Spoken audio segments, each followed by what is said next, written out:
Halo semuanya, selamat datang kembali di Bi Cerita. Dan apa kabar kalian semua? Saya harap selalu baik ya. Hari ini saya akan merekap alur cerita dari sebuah film yang berjudul The Chronicles of Evil. Film ini sebenarnya sudah pernah saya bahas sebelumnya, namun tiba-tiba terkena klaim hak cipta. Kemudian saya hapus, dan kali ini saya akan mencoba menceritakannya kembali. Tanpa panjang lebar lagi, langsung aja kita masuk ke dalam alur ceritanya.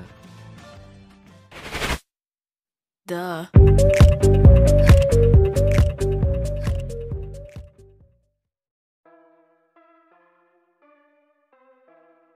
Di awal film ini, terlihat banyak mobil polisi yang berada di suatu rumah. Dan setelah itu, ada seorang pria dibawa oleh polisi keluar dari rumahnya. Saat pria itu digiring masuk ke dalam mobil polisi, nampak seorang anak laki-laki menangis melihat ayahnya dibawa polisi. Dan film ini pun dimulai.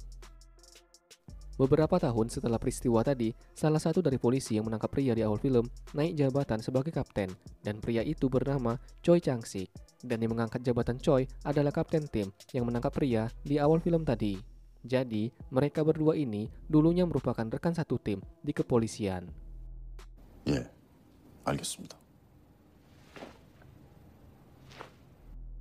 Usai pelantikan naik jabatan, malamnya Choi merayakan dengan para anak buahnya di tempat karaoke. Tentunya tidak dengan pemandu karaoke. Sesudah pesta kecil-kecilan dengan para anak buahnya, Choi pulang dengan menggunakan mobil taksi yang telah dipesan oleh salah satu anak buahnya yang bernama Chang Do-jae.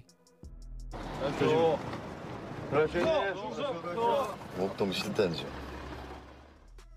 Di dalam perjalanan, Choi yang keadaan setengah mabuk menyadari jika taksi yang ia tumpangi tidak mengantar dirinya pulang ke rumah, melainkan membawanya ke tempat yang sepi. Ketika mobil itu berhenti, tiba-tiba saja supir taksi menyerang Choi dengan pisau. Dan di sini terjadi perkelahian antara mereka berdua, hingga akhirnya supir taksi tersebut tidak sengaja tertusuk dengan pisaunya sendiri.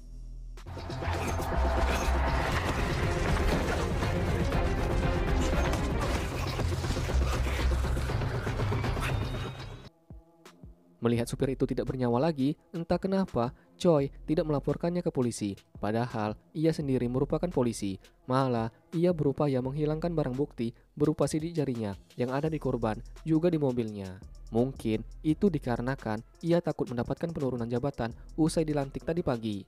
Dan kemudian ia pun meninggalkan korban begitu saja. Usai kejadian tadi malam, keesokan paginya telah terjadi sebuah pembunuhan, yang mana korban itu digantung di sebuah keren bangunan tepat di depan kantor kepolisian pusat. Yang mengejutkannya lagi, korban merupakan supir taksi yang ditumpangi Choi. Berarti telah ada seseorang yang sengaja membawa pria itu ke sana. Dan disinilah petaka Choi Chang-sik dimulai. Di saat Choi masih tidur di rumah, Chang Do-jae menelponnya dan memberitahu telah ada pembunuhan di keren sebuah bangunan. Sesampainya di lokasi kejadian, Choi terlihat begitu panik ketika ia melihat wajah korban yang merupakan supir taksi yang ia tumpangi tadi malam. Lalu, Chang Do-jae yang turut menyelidiki kasus itu tidak sengaja menemukan mobil milik korban yang tak jauh dari sana. Kemudian, ia pun memeriksa mobil itu. Dan tak diduga, Chang Do-jae mendapatkan penjepit dasi milik Choi yang terjatuh di dalam mobil. Akan tetapi, Chang Do-jae yang tidak percaya atasannya terlibat kasus itu memutuskan untuk menyimpan penjepit dasi tersebut.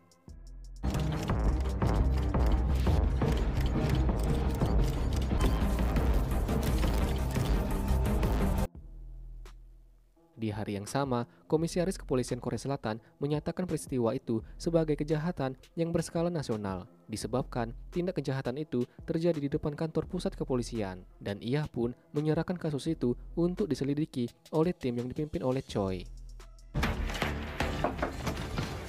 형님 국가순대요. 시신에서 뭔가 나온 것 같습니다. Singkat cerita, Choi yang takut bila perbuatannya diketahui berusaha keras menghilangkan beberapa alat bukti. Di saat Choi dan timnya memeriksa rekaman CCTV, ia dengan hati-hati mengambil DVD rekaman CCTV ketika ia naik mobil taksi di malam kejadian. Di saat bersamaan, Chang Do-jae mendapatkan sebuah petunjuk CCTV yang memperlihatkan seseorang membawa korban ke lokasi penggantungan. 범인 모습이 확실합니다. 진짜? 봐봐. 어디? 사람 맞지? 네, 사람 맞는데. 이거 시체 맞네 이거. 어? Setelah mendapat petunjuk itu, tim Choi pun bergegas mengejar sang pelaku. Sempat terjadi kejar-kejaran antara mereka, dan pada akhirnya Choi menemukan pria tersebut.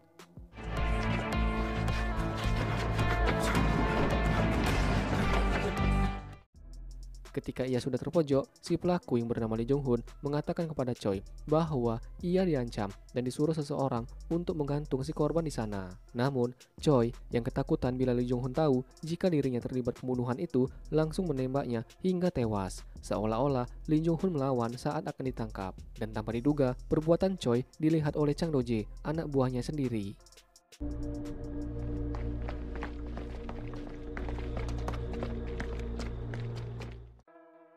Keesokan harinya, komisaris mengatakan ke media kalau Lee Jong Hun yang ditembak Choi merupakan pelaku tunggal atas kejahatan terhadap supir taksi. Dan untuk memperkuat buktinya, akan ditentukan dari hasil DNA pelaku yang ada di kuku korban.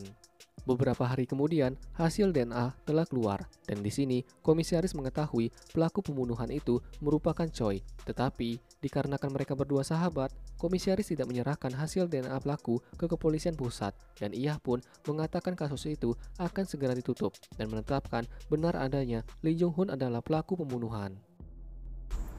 그리고 사건 종결해. 안 그래?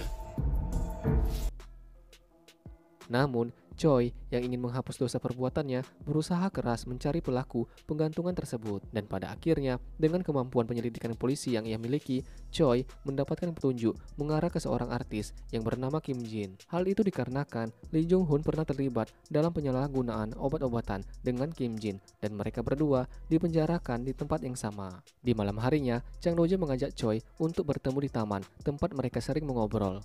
Dan di saat itulah, Chang Do-jae mengatakan kepada Choi bila saat ini ia sedang kecewa dengan seseorang panutan dalam hidupnya, dan orang itu adalah Choi itu sendiri. Kemudian, Chang Do-jae pun memberikan penjepit dasi dan DVD rekaman CCTV kepada Choi, yang mana kedua barang itu merupakan barang bukti kejahatan dari Choi Yang-sik. 그럼 먼저 가보겠습니다, 대장님.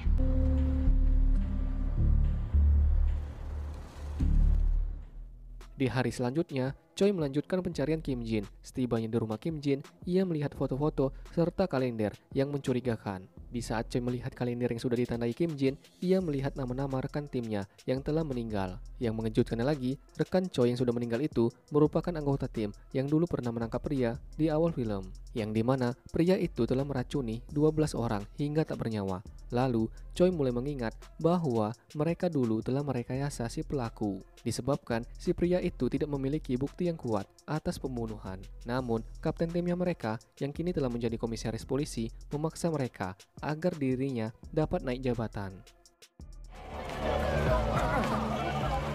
피의자 김봉수는 사람들한테 먹이는 수법으로 12명을 살해했다는.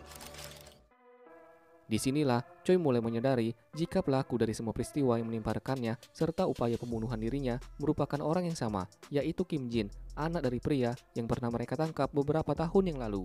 Di lain tempat, terlihat Kim Jin telah menyerahkan dirinya ke kantor kepolisian dan mengakui kalau dirinya pelaku dari pembunuhan supir taksi. Mengetahui Kim Jin menyerahkan diri, Choi sedikit merasa lega dan ia pun mulai menginterogasinya. Akan tetapi, dirinya tidak mendapatkan bukti dikarenakan pelaku pembunuhan itu merupakan dirinya sendiri. Dan setelah itu, Kim Jin pun dibebaskan begitu saja dikarenakan mereka tidak mendapatkan keterangan yang kuat dari Kim Jin. Usai Kim Jin dibebaskan, ia menelpon Choi dan berkata bila ia akan meledakkan mobil komisaris yang sedang berada di suatu tempat.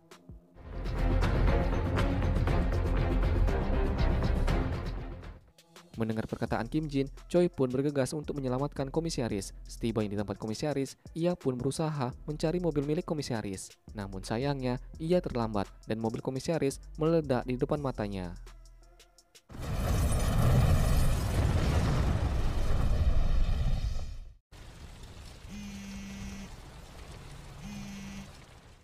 Sedangkan di tempat lainnya, salah satu anak buah Choi yang bernama Detektif O mencari hubungan peristiwa yang menewaskan anggota polisi yang pernah terlibat penangkapan pria pembunuh 12 orang dengan racun. Dan ia pun mendapatkan sebuah fakta yang mengejutkan. Ternyata anak pria itu merupakan Chang Do-jae. Dan kemudian Detektif O menemui Chang Do-jae untuk mengakhiri semua perbuatannya. Sempat terjadi perdebatan dan perkelahian antara Detektif O dan Chang Do-jae. Namun naasnya, Detektif O juga jadi korbannya Chang Do-jae.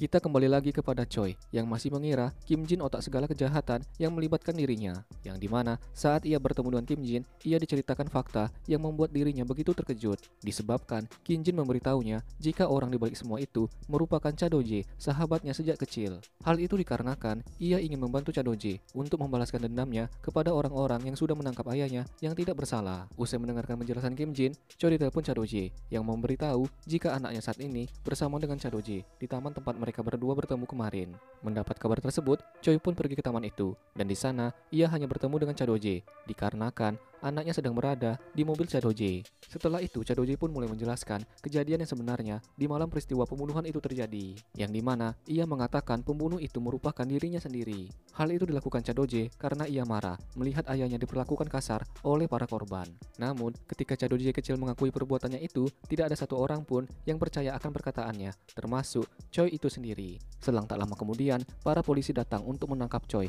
yang telah diketahui bahwa ia terlibat atas pembunuhan supir taksi. Ketika semua orang hanya fokus kepada Choi, tiba-tiba saja Cha Do-jae mengakhiri hidupnya dengan pistol yang ia pegang. Dan setelah itu, Choi pun ditahan oleh para polisi. Dan kali ini, anaknya yang harus melihat Choi ditangkap atas kesalahan yang tidak dilakukannya. Dan film ini pun tamat.